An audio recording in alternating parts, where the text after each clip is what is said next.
को दिखाया जाता है जहाँ लोग मजे से ड्रिंक कर रहे होते हैं। इसी बार में सर्जियो नाम का एक आदमी आता है। जिस टाइम सर्जियो बार का दरवाजा खोलकर अंदर आता है, ठीक उसी टाइम पर एक आदमी बार से बाहर निकलता है। जैसे ही वो आदमी बाहर जाता है, उसे कोई सर में गोली मार देता है और उसकी मौत हो जाती है। ये देखकर लोगों में भगदड़ मच जाती है। आसपास के सभी लोग वहाँ से भाग जाते हैं। किसी को कुछ नहीं पता कि गोली किसने और कहाँ से चलाई। कुछ ही देर में सड़कों पर सन्नाटा छा जाता है। बार के अंदर मौजूद सभी लोग दरवाजे के पास खड़े होकर डेड बॉडी को देखते हैं, लेकिन डर के मारे कोई भी उस मरे हुए आदमी के पास नहीं जाता। उन्हें समझ नहीं आता कि अब उन्हें क्या करना चाहिए। उसी वक्त एक आदमी पुलिस को कॉल करने की कोशिश करता है, लेकिन उसके फोन में नेटवर्क नहीं आता। और जब बाकी लोग भी अपने मोबाइल में नेटवर्क चेक करते हैं तो उनके मोबाइल में भी नेटवर्क नहीं आ रहा होता, जैसे किसी ने जैमर लगा दिया हो। ये देखकर वे लोग और भी ज्यादा डर जाते हैं। तभी इस बार का क्लीनर डिसाइड करता है कि वो उस मरे हुए आदमी के पास जाएगा, लेकिन जैसे ही वो डेड बॉडी के पास आता है तभी उसे भी कोई शूट कर देता है। यह देखकर बार के अंदर मौजूद सभी लोगों की सांसें गले में अटक जाती हैं और डर के मारे जमीन पर लेट जाते हैं ताकि स्नाइपर उन्हें शूट न कर सके। सभी को एक बात समझ आ जाती है कि बार से बाहर जाने का मतलब अपनी मौत को बुलाना है। वे लोग टीवी ऑन करते हैं ताकि उन्हें पता चल सके कि आखिर यहाँ क्या चल रहा है, लेकिन इस हादसे के बारे में टीवी पर कोई खबर नहीं चल रही होती। वो लोग परेशान हो जाते हैं कि मैड्रिड जैसे बड़े शहर के बीचों बीच 2 लोगों को सड़क पर गोली मार दी गई, लेकिन इसके बारे में टीवी पर कुछ भी नहीं दिखाया जा रहा। जैसे ही उनकी नजर बाहर जाती है तो वहाँ से दोनों लाशें गायब हो चुकी होती हैं और साथ ही उनका खून भी वहाँ से साफ कर दिया गया होता है। सभी को कुछ समझ नहीं आता कि यहाँ क्या हो रहा है। तभी सीटूर कहता है कि मुझे लगता है कि किसी ने हम सबको किडनैप कर लिया है और वो चाहता है कि हम में से कोई भी यहाँ से बाहर ना निकले। तब सर्जियो कहता है कि हो सकता है हम में से कोई एक आतंकवादी हो जिसके पास कोई बॉम्ब हो और सरकार उसे पकड़कर मारना चाहती हो ताकि वो यहाँ से बाहर जाकर पब्लिक प्लेस में ब्लास्ट न कर सके। ये सुनकर एक आदमी जिसका नाम नाचो है, वो चुपके से अपने पैर से एक ब्लैक कलर के बैग को छुपा देता है। ऐसा करते हुए सर्जियो उसे देख लेता है। अब सर्जियो को यकीन हो जाता है कि नाचो एक आतंकवादी है, जरूर उसके बैग में कोई बॉम्ब होगा। वह सबको नाचो को पकड़ने के लिए बोलता है। नाचो को पकड़ने के बाद जब ये लोग उसके बैग को छीन लेते हैं, तब नाचो कहता है कि बैग को मत खोलो, इसमें कुछ भी नहीं है। लेकिन ये लोग उसकी बात नहीं मानते और जब बैग को खोला जाता है तो उसमें से कुछ कपड़े और एक हार्ड डिस्क निकलती है। एलिना नाचो से पूछती है कि इस हार्ड डिस्क में क्या है। नाचो कहता है कि इसमें ऐसी कोई भी चीज नहीं है जिससे किसी को भी नुकसान हो। वो कहता है कि मैं एक एड कंपनी में काम करता हूँ और इस हार्ड डिस्क में मेरे काम की फाइल्स हैं। लेकिन एलिना उसकी कोई बात न मानते हुए उसकी हार्ड डिस्क तोड़ देती है, पर हार्ड डिस्क के अंदर कुछ नहीं होता। नाचो गुस्सा हो जाता है कि तुम सब मुझ पे शक क्यों कर रहे हो, सामने एक दूसरा ब्रीफकेस भी पड़ा हुआ है, शायद उसमें कोई बॉम्ब हो। वो सबसे पूछता है कि यह ब्रीफकेस किसका है। तब सर्जियो कहता है कि यह ब्रीफकेस मेरा है और अगर मेरे ब्रीफकेस को किसी ने छूने की कोशिश की तो मैं उसे मार दूंगा। लेकिन यहाँ अंड्रे नाम का एक आदमी अपनी बंदूक निकालता है और सर्जियो पर तान देता है। बंदूक के नोक के सामने सर्जियो अब कुछ भी नहीं कर सकता था, इसलिए बार की मालकिन अम्पारो ब्रीफकेस को उठा लेती है। लेकिन अम्पारो ब्रीफकेस खोलने से डर रही थी। तभी एक भिखारी जिसका नाम इजराइल है, वह ब्रीफकेस को खोल देता है और ब्रीफकेस के अंदर से सारा लेडीज का सामान बाहर निकलता है। सर्जियो कहता है कि मुझे यह सब बेचना पड़ता है और लोगों को मेरे इस काम के बारे में बताने में मुझे शर्म आती है। इससे पहले कि कोई कुछ समझ पाता, उसी वक्त उन्हें बाथरूम से एक अजीब सी आवाज आती है। जब ये लोग वॉशरूम का दरवाजा खोलने की कोशिश करते हैं तो दरवाजा अंदर से लॉक होता है। ये लोग किसी तरह दरवाजा खोलकर बाथरूम में जाते हैं और देखते हैं कि वहाँ पर एक मोटा आदमी पड़ा हुआ है जो कि बेहोश है। दरअसल कहानी की शुरुआत में ये आदमी खांसते खांसते इस वॉशरूम में आया था और तब से वो यहीं पर बेहोश पड़ा है। इस आदमी के पास एक इंजेक्शन भी पड़ा होता है। ये लोग इससे एक नशेड़ी समझकर वहीं पर छोड़ देते हैं। तभी इन लोगों को बाहर से गाड़ियों की आवाज आती है। जैसे ही ये लोग बाहर के गेट के पास जाते हैं तो ये देखते हैं कि बाहर बहुत सारे आर्मी ऑफिसर्स आए हैं जिनके चेहरों पर मास्क लगा हुआ है। आर्मी सोल्जर्स को देखकर ये लोग बहुत खुश हो जाते हैं और मदद के लिए पुकारने लगते हैं। ये सोल्जर्स वहाँ पर बहुत सारे टायर्स का ढेर बनाते हैं और उन टायर्स को जलाकर वहाँ से चले जाते हैं। हालांकि सभी को लग रहा था कि ये हमारी मदद करने आए हैं, लेकिन वो इनकी मदद नहीं करते और वहाँ से चले जाते हैं। कुछ देर बाद टीवी पर न्यूज दिखाई जाती है कि सिटी के एक बहुत बड़े हिस्से में आग लग गई है, इसीलिए उस जगह को सील कर दिया गया है और उस जगह पर अब कोई भी नहीं जा सकता। बार में फंसे लोगों को कुछ समझ नहीं आता कि सरकार झूठ क्यों बोल रही है। ये आग सरकार ने खुद लगाई है, उन्होंने हमें देख भी लिया फिर भी हमें नहीं ले जा रहे। तभी वो आदमी जो बाथरूम के अंदर बेहोश था वो अचानक सबके सामने आ जाता है। उसकी पूरी बॉडी बुरी तरह से फूल गई होती है, साथ ही उसकी आंखें भी सफेद लाइट की तरह चमक रही होती हैं। वो आदमी कहता है कि मेरे पास मत आना और मुझे छूने की कोशिश बिल्कुल भी मत करना। ये कहकर वो आदमी गिर कर मर जाता है और उसके हाथ से मोबाइल भी छूट कर गिर जाता है। तभी इजराइल मुस्कुराते हुए इस मरे हुए आदमी की आंखों पर कॉइन्स रख देता है और कहता है कि हम सब मरने वाले हैं। दूसरी तरफ ये लोग उस मरे हुए आदमी का मोबाइल फोन उठा लेते हैं और देखते हैं कि ये आदमी तो एक आर्मी ऑफिसर था। इस आर्मी ऑफिसर के फोन में कुछ फोटोज होती हैं जिनमें लोगों ने वायरस से बचने वाले सूट पहने होते हैं। ये देखकर नाचो समझ जाता है कि ये जो आदमी मरा है ये इन्फेक्टेड था और इन्फेक्शन से इसकी जान चली गई है और हो सकता है कि शायद अब यहाँ और भी लोग इन्फेक्टेड हो गए हों और सरकार हमें इसलिए यहाँ से बाहर जाने नहीं दे रही ताकि हमारी वजह से बाहर की दुनिया में इन्फेक्शन न फैल सके। इसलिए गवर्नमेंट ने इस जगह को सील कर दिया है और सरकार हमें किसी भी कीमत पर यहाँ से बाहर जाने नहीं देगी। उनकी नजर अभी भी हम पर है और अगर कोई भी यहाँ से बाहर जाएगा तो वो लोग उसे मार गिराएंगे, इसलिए हमें अंदर से ही मदद बुलानी पड़ेगी। तब नाचो इस आदमी के मोबाइल फोन से सिग्नल लाने की कोशिश करता है और वो एक टेबल पर चढ़कर सिग्नल लाने के लिए फोन को ऊपर करता है तो उसके मोबाइल में नेटवर्क आ जाता है। वो ये बात सबको बताता है कि मोबाइल में नेटवर्क आ चुका है। नाचो अपने एक दोस्त को कॉल करता है। नाचो का दोस्त नाचो से कहता है कि तुम जल्दी से किसी भी मीडिया वाले को कॉल करके उसे सब कुछ बता दो। लेकिन तभी सेटर भी फोन पर बात करने के लिए टेबल पर चढ़ जाता है और नाचो से मोबाइल छीनकर मदद के लिए चिल्लाने लगता है। लेकिन तभी टेबल पर ज्यादा लोड आने की वजह से टेबल टूट जाता है और उनका कनेक्शन कट जाता है। तब एंड्री दोबारा सिग्नल लाने के लिए नाचो से फोन मांगता है, लेकिन बार की मालकिन अम्पारो उसे रोक देती है और कहती है कि इस फोन को मत छूना क्योंकि ये फोन उस इन्फेक्टेड आदमी का है जो इन्फेक्शन की वजह से मर गया है। ये फोन भी इन्फेक्टेड है और अगर तुमने इस मोबाइल को छू लिया तो तुम भी इन्फेक्टेड हो जाओगे। सर्जियो और एंड्री को बार की मालकिन की ये बात बिल्कुल सही लगती है। अब इसका मतलब नाचो और जिस किसी ने भी इस मोबाइल को या इस आदमी को छू लिया है वो सब के सब इन्फेक्टेड हैं और ऐसा करने वाले इनमें से 5 लोग हैं। अब ये तीनों एक साइड पर खड़े हो जाते हैं और मोबाइल और उस डेड बॉडी को छूने वाले 5 लोग दूसरी साइड पर खड़े हो जाते हैं। तब एलेना कहती है कि हमें पागलपंती नहीं करनी चाहिए, घंटों से हम एक दूसरे के साथ हैं, अगर हमें इन्फेक्टेड होना होता तो अब तक हम इन्फेक्टेड हो जाते। लेकिन एंड्री अपनी बंदूक निकालकर एलेना से कहता है कि मुझसे दूर रहो, नहीं तो मैं तुम्हें मार दूंगा। इसके बाद बार की मालकिन सर्जियो और एंड्री सभी को अपनी बंदूक से धमकाता है और कहता है कि तुम सब नीचे बंकर में चले जाओ और हम तीनों को यहीं पर छोड़ दो ताकि तुम्हारी वजह से हम लोग इन्फेक्टेड ना हो जाए, और अपने साथ इस इन्फेक्टेड डेड बॉडी को भी नीचे बंकर में ले जाओ। ये पांचों ऐसा करने से इनकार कर देते हैं, लेकिन तभी एंड्री गोली चलाता है, जिसके बाद इन लोगों को मजबूरन उनकी बात माननी पड़ती है और ये सभी पांचों लोग डेड बॉडी को लेकर नीचे बंकर में चले जाते हैं और उनके पीछे बंकर का दरवाजा ऊपर से बंद कर दिया जाता है। अब ऊपर बस 3 लोग बचे हुए हैं। नीचे बंकर में मौजूद 5 लोग बहुत ज्यादा परेशान होते हैं। तभी ट्रिनी नाम की एक औरत की तबीयत अचानक बहुत ज्यादा खराब हो जाती है। वो सीढ़ियों पर चढ़कर बाहर के 3 लोगों को चिल्ला चिल्ला कर दरवाजा खोलने के लिए कहती है, लेकिन कोई उसकी बात नहीं सुनता। सीढ़ियों पर खड़ी होकर दरवाजे को मारने के दौरान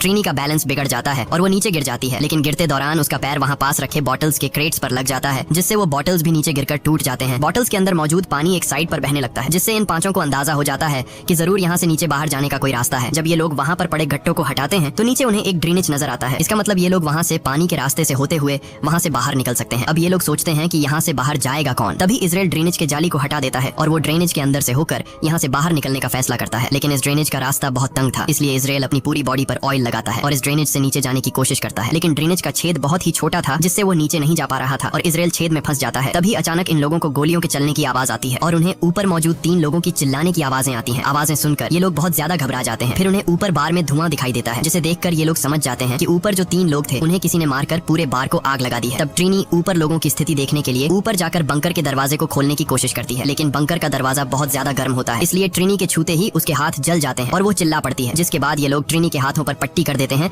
जिससे ट्रिनी को थोड़ा सुकून मिल जाता है। वहीं दूसरी तरफ इजराइल अभी भी बुरी तरह से ड्रेनेज में फंसा हुआ होता है। अब वो लोग सब एक साथ मिलकर इजराइल को ड्रेनेज से बाहर निकालते हैं। इसके बाद ये लोग नीचे बैठकर चुपचाप इंतजार करते हैं जब तक ऊपर का मामला शांत न हो जाए। कुछ घंटों बाद आग पूरी तरह से बुझ जाती है और वो लोग ऊपर बार में आने का फैसला करते हैं। ऊपर बार में आने के बाद वो देखते हैं कि बार पूरी तरह से जलकर राख हो चुका है। तभी ये लोग देखते हैं कि कुछ लोग बाहर से इस जगह को बुरी तरह से सील कर रहे हैं। यहाँ एलेना कहती है कि मैं मदद मांगने जा रही हूँ, लेकिन नाचो उसे ऐसा करने से मना कर देता है। वो कहता है कि अगर उन लोगों ने तुम्हें देखा तो वो तुम्हें मार देंगे, इसलिए हमारा फायदा इसमें है कि हम लोग यहाँ पर कुछ दिनों के लिए छिपे रहें और जब ये सारा मामला शांत हो जाए तब हम लोग एक एक करके चुपचाप यहाँ से निकल जाएंगे। नाचो की ये बात सबको सही लगती है। ये लोग बड़ी खामोशी से चुपचाप सब कुछ देखते रहते हैं, क्योंकि अगर किसी को भी पता लग गया कि अंदर अभी भी 5 लोग जिंदा हैं तो इन सबको भी मार दिया जाएगा। तभी यहाँ मोबाइल बजना शुरू हो जाता है, लेकिन अच्छी बात ये थी कि बाहर जो लोग उस जगह को सील कर रहे थे वो लोग वहाँ से जा चुके थे और जिस मोबाइल पर मैसेजेस आ रहे थे वो उस इन्फेक्टेड आदमी का था जो एक आर्मी ऑफिसर था। एलिना उसका फोन उठा लेती है और उसकी व्हाट्सएप चैट्स पढ़ना शुरू कर देती है, जिसमें एक आदमी उस आर्मी ऑफिसर से पूछता है कि क्या वैक्सीन लेने से तुम्हारी तबीयत ठीक हो गई है। उस आदमी ने जवाब दिया, नहीं, मेरी तबीयत बहुत खराब है और मैं किसी बार के वॉशरूम में छिपा हुआ हूँ, तुम मेरे पास आने की कोशिश मत करना। अब एलेना उसकी पुरानी चैट्स पढ़ती है जिसमें उस मरे हुए आदमी ने लिखा होता है कि मेरे पास अभी 4 और इंजेक्शन बचे हैं। ये लोग समझ जाते हैं कि उसके पास जो इंजेक्शन है वही इस वायरस की वैक्सीन है। ये पढ़कर सब लोग खुश हो जाते हैं कि ये वैक्सीन काम कर सकती है, लेकिन फिर भी उनके मन में एक डाउट आता है कि अगर उस आदमी ने वैक्सीन ली थी तो उसकी मौत कैसे हो गई। तब ये लोग उस आदमी की ओर पुरानी चैट्स पढ़ने लगते हैं और उन्हें पता लगता है कि वो आदमी कई दिन पहले से बीमार था, इसलिए वैक्सीन इंजेक्शन ने उस पर असर नहीं दिखाया और वो मारा गया। इसके बाद अचानक उस फोन पर किसी का कॉल आता है, पर उससे पहले कि नाचो उसे उठा पाता मोबाइल की बैटरी डेड हो जाती है। अब ये लोग किसी न किसी तरह से मोबाइल को चार्ज करने की कोशिश करते हैं। नाचो को वहाँ गन मिल जाती है जिसे वो चुपचाप उठा लेता है। वहीं एलेना कहती है कि उस आदमी ने चैट्स में ये लिखा था कि मेरे पास 4 और बची है, तो क्यों ना हम उन 4 वैक्सीन को ढूंढे। जिसके बाद ये लोग वापस नीचे बंकर में आते हैं और उस डेड बॉडी की चेकिंग करने लग जाते हैं, लेकिन उन्हें वहाँ पर कोई वैक्सीन नहीं मिलती। तभी उन्हें याद आता है कि ये आदमी सबसे पहले वॉशरूम गया था। जब ये लोग वॉशरूम पहुंचते हैं तो वहाँ पहले से इजराइल वैक्सीन को हाथ में लेकर बैठा था। नाचो और बाकी सब इजराइल को बहकाने की कोशिश करते हैं और कहते हैं कि वैक्सीन हमें दे दो, पर इजराइल कहता है कि तुम लोग 5 हो और वैक्सीन 4। अगर मैंने तुम लोगों को वैक्सीन दे दी तो तुम लोग मुझे मेरे हिस्से का एक वैक्सीन नहीं दोगे, क्योंकि मैं एक भिखारी हूँ और तुम लोगों को मेरी जिंदगी की कोई अहमियत नहीं है। इसलिए इजराइल सबसे पहले एक इंजेक्शन निकालकर अपने आप को इंजेक्ट करने लगता है। तभी नाचो उस पर अपनी बंदूक तान देता है, लेकिन इजराइल फिर भी वैक्सीन अपने शरीर में इंजेक्ट कर लेता है। जिसके बाद नाचो और इजराइल के बीच हाथापाई शुरू हो जाती है। इजराइल नाचो पर हावी हो जाता है और उसकी गन को छीन लेता है। इसी हाथापाई के दौरान वैक्सीन इजराइल के हाथ से छूटकर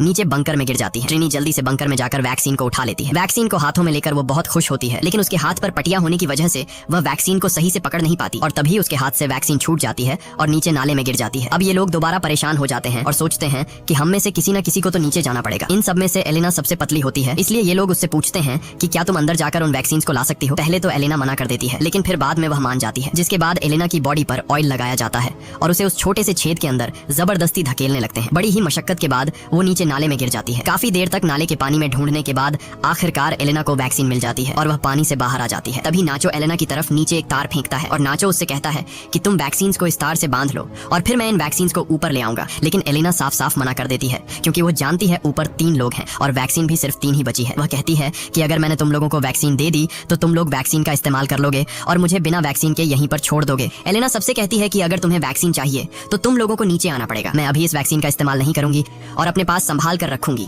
जब तुम सब नीचे आ जाओगे तब हम बैठकर फैसला करेंगे। अब ऊपर मौजूद लोगों के पास और कोई दूसरा रास्ता तो था नहीं, इसलिए ये लोग उस छेद का रास्ता बड़ा करने के लिए उसे तोड़ने लग जाते हैं। जब ये लोग छेद को तोड़ने में लगे होते हैं तब एलेना बाहर का रास्ता ढूंढना शुरू कर देती है। थोड़ी दूर जाने के बाद उसे एक जगह पर रोशनी दिखाई देती है। सबसे पहले वह इंजेक्शंस को वहां पर बने एक गड्ढे में छुपा देती है। उसके बाद वह सीढ़ियों से ऊपर जाकर देखती है कि बाहर बहुत सारी पुलिस फोर्स है जिन्होंने पूरे एरिया को कवर कर रखा है और वो लोग बार में मरे उनके 3 साथियों को जला रहे हैं। तब हम देखते हैं कि बाकी के 4 लोग जो ऊपर बंकर में थे उन्होंने छेद का रास्ता बड़ा कर दिया है और वे भी अब किसी न किसी तरह से नीचे आ जाते हैं। नीचे आते ही इजराइल और नाचो के बीच एक बार फिर फाइट शुरू हो जाती है। नाचो इस बार इजराइल से गन छीनना चाहता था और इस बार नाचो उससे बंदूक छीन लेता है। तभी पानी के अंदर से गोली चलने की आवाज आती है और नाचो ऊपर आ जाता है। जब ये लोग देखते हैं कि नाचो तो ऊपर आ गया है पर इजराइल अभी तक बाहर नहीं आया तो वो समझ जाते हैं कि इजराइल मर चुका है और ये लोग आपस में एक दूसरे को कहने लगते हैं कि नाचो ने इजराइल को मार डाला। लेकिन नाचो कहता है कि उसने इजराइल को नहीं मारा बल्कि इजराइल कहीं पर तैर कर चला गया। पर ये लोग नाचो की बात पर यकीन नहीं करते क्योंकि उन्हें समझ आ जाता है कि नाचो हमसे अपना गुनाह छुपा रहा है। ये लोग नाचो को गन फेंकने के लिए कहते हैं पर नाचो मना कर देता है। अब नाचो पहले तो बहुत ही प्यार से एलेना से पूछता है